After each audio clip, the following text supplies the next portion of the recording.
Tim Patterson is going for a walk. Quite remarkable since a tumor on his spine 7 years ago left him in a wheelchair.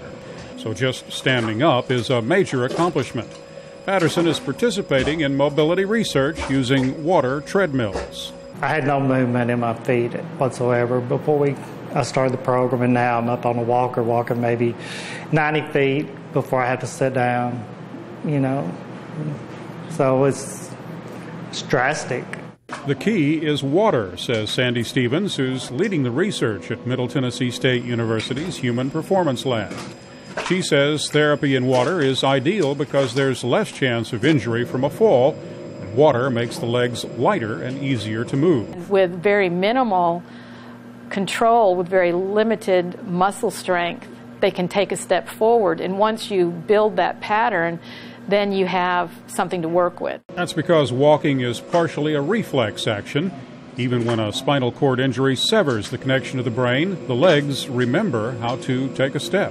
The stimulus for walking is weight bearing in an upright position, and if we can provide an environment that allows that, then a natural step will occur even if the brain can't stimulate it. The research so far suggests water therapy can provide small but significant improvement in walking ability.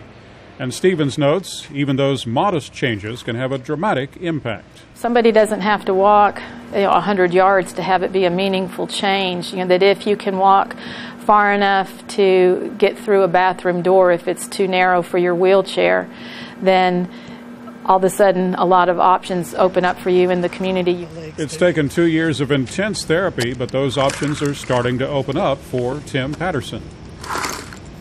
Lab Director Don Morgan says the next step is to explore why the water treadmill helps improve mobility. For example, are certain areas of the brain turning on where they didn't turn on before? There's certain sections of the spinal cord now that have been re-innervated as a result of what's going on in the periphery. In other words, what's going on at the legs. Morgan says regardless where this research might lead, it has at least given people with disabilities hope for the future and the chance to begin a new, normal life. For VOA News, I'm Mike Osborne in Murfreesboro, Tennessee.